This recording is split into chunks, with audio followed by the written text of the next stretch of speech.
घटना आहे एका वयोवृद्ध शिक्षक दाम्पत्याची। नाशिक शहराच्या जेल रोड परिसरात असलेल्या एका मध्यमवर्गीय अपार्टमेंटमध्ये एक वृद्ध जोडपं शांततेने राहत होतं। लता आणि मुरलीधर जोशी दोघंही शिक्षकी पेशातील बुद्धिमान, सभ्य आणि समाजात मानाचं स्थान असलेलं जोडपं। हे वय झालेलं पण डोळ्यात अजूनही तारुण्याची आठवण असलेलं त्यांच्या सहवासात एक सुसंस्कृत शिस्त होती, एक न बोलता समजणारी भाषा होती जी फक्त काळाच्या कसोटीवर टिकलेलं प्रेमच सांगू शकतं। लताबाई वय वर्ष 76, एकेकाळी एका खाजगी शाळेच्या मराठी विषयाच्या अध्यापिका होत्या। त्यांच्या शिकवण्याची पद्धत इतकी प्रभावी होती की अनेक विद्यार्थी आजही त्यांचं नाव कृतज्ञतेने घेतात। त्या गोड बोलणाऱ्या पण अत्यंत स्पष्ट वक्त्या। मुरलीधर जोशी वय वर्ष 80, कॉलेजात इतिहास विषयाचे प्राध्यापक। त्यांचं व्यक्तिमत्व देखील शिस्तप्रिय, थोडंसं कठोर पण मनमिळावू। त्या दोघांनी लग्न केलं होतं 50 वर्षापूर्वी। अरेंज मॅरेज, पण काळानुसार प्रेम वाढत गेलं। सुरुवातीला साधी सुतार फळांची घरं, शेवटी ही सुसंस्कृत अपार्टमेंटमध्ये। त्यांच्या संसाराला 2 मुलं, राहुल आणि सौरभ। दोघंही शिक्षण घेऊन मुंबईत उच्चपदस्थ अधिकारी बनले। काही वेळा नाशिकला आईबाबांकडे येत, कधी आईबाबांना मुंबईला घेऊन जात। सगळं काही सुरळीत चाललं होतं, जोपर्यंत 2017 मध्ये एक दिवस लताबाईंना अचानक मेंदूविकाराचा झटका आला। त्या दिवसापासून त्यांच्या आयुष्याला एक वेगळंच वळण मिळालं। मेंदूविकारामुळे लताबाई बोलणं, चालणं, अन्न गिळणं अशा मूलभूत क्रिया देखील करू शकत नव्हत्या। काही काळासाठी त्या व्हेंटिलेटरवर होत्या, त्यानंतर घरी आणलं गेलं, परंतु त्या कायम अंथरुणावरच राहिल्या।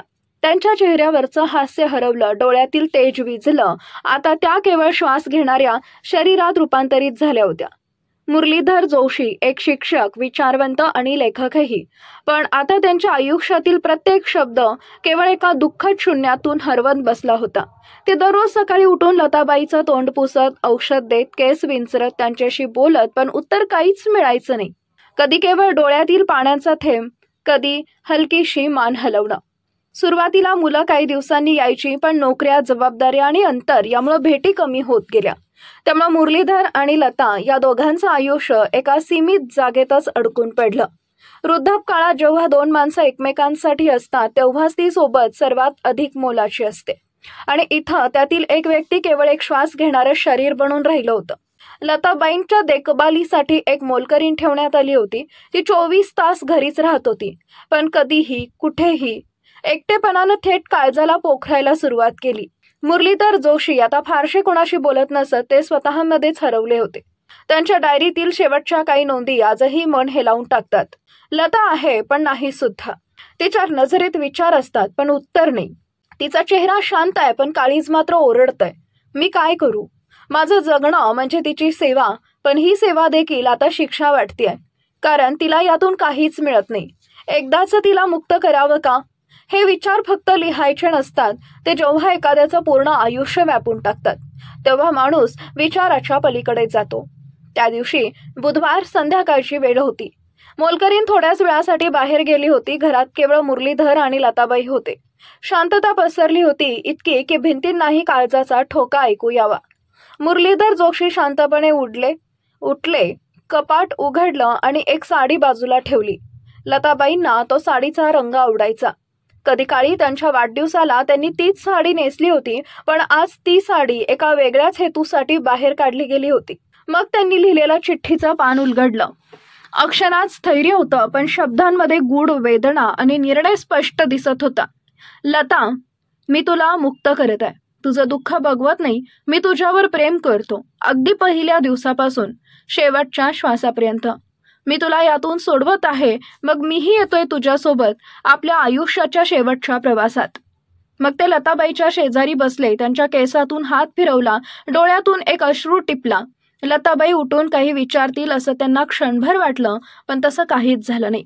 शेवटी त्यांनी दोन्हीही हातांनी पत्नीचा चेहरा अलगद धरला आणि एक हळूवार पण ठाम गळा आवळण्याची क्रिया सुरू केली। डोळ्यात अश्रू होते, ओठांवर कुजबूज होती, पण हात थांबले नाहीत। काही क्षणांनी लताबाईंचा श्वास थांबला। ते उठले, त्या मृत शरीराजवळ घेतलं, एक दीर्घ श्वास घेतला। आता त्यांचं सर्वस्व संपलं होतं, एक पायरी पार झाली होती आणि आता त्यांनी स्वतःसाठी शेवटची तयारी सुरू केली। मुरलीधर जोशींनी त्या चिठ्ठीला टेबलावर ठेवलं, साडीचं टोक घेतलं आणि दुसऱ्या खोलीत गेले। तिथं पंखा होता आणि तो फार जुना नव्हता। त्यांनी खुर्चीवर उभं राहत साडी गाठली, घट्ट बांधली, एक शेवटची नजर फिरवली जिथं त्यांनी अर्धशतक घालवलं होतं. हसताना, रडताना, भांडताना आणि त्या ओल्या डोळ्यांनी खाली उडी घेतली. त्यांचं शरीर झुलू लागलं आणि शेवटचा श्वास निघून गेला. सुमारे 7च्या सुमारास मोलकरीण परत आली. दरवाजा बंद होता. काही वेळ थांबून बेल वाजवली. प्रतिसाद मिळाल्यावरही आवाज आला नाही. ती घाबरली. शेजाऱ्यांना बोलावून दरवाजा उघडण्यात आलं. आज जे दृश्य होतं ते पाहून सर्वांची मनं सुन्न झाली. एका खोलीत लताबाई मृतावस्थेत आणि दुसऱ्या खोलीत मुरलीधर जोशी गळफास घेतलेल्या अवस्थेत. सगळी कॉलनी हादरली. पोलिसांना फोन करण्यात आला. उपनगर पोलीस स्थानकातून अधिकारी पोहोचले. पंचनामा झाला. दोघांचे मृतदेह शवविच्छेदनासाठी पाठवण्यात आले. आत्महत्येपूर्वी लिहिलेली चिठ्ठी सापडली आणि तीच या कथेला एक वेगळं वळण देणारी ठरली. आम्हाला कुणीही जबाबदार धरू नये. मी तिला स्वर्गात पाठवलं. आता तिच्यासोबत मी देखील निघतोय. आम्हाला कुणाची तक्रार नाही. जोशी दाम्पत्याची मुलं मुंबईहून धावत नाशिकला पोहोचली. आईवडिलांचं मृत शरीर पाहून कोसळली. त्यांच्या नजरेत अपराधाची भावना होती.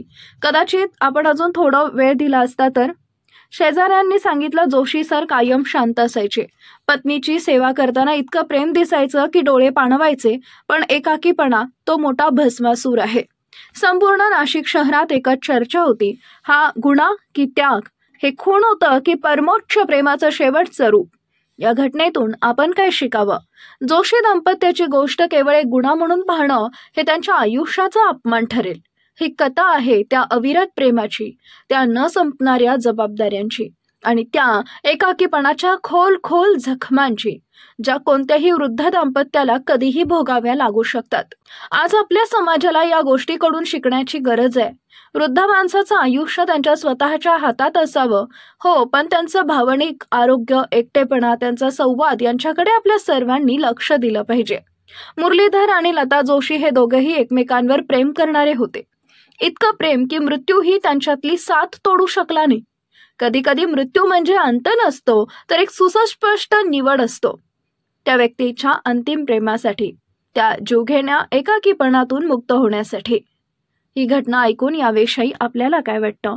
आपली प्रतिक्रिया जरूर कळवा. चॅनलवर नवीन असाल तर गुन्हेगारी विश्व या आमच्या यूट्यूब चॅनलला सबस्क्राईब करा. बेल आयकॉनवरती प्रेस करून येणाऱ्या नवनवीन व्हिडिओचे नोटिफिकेशन मिळवा. धन्यवाद.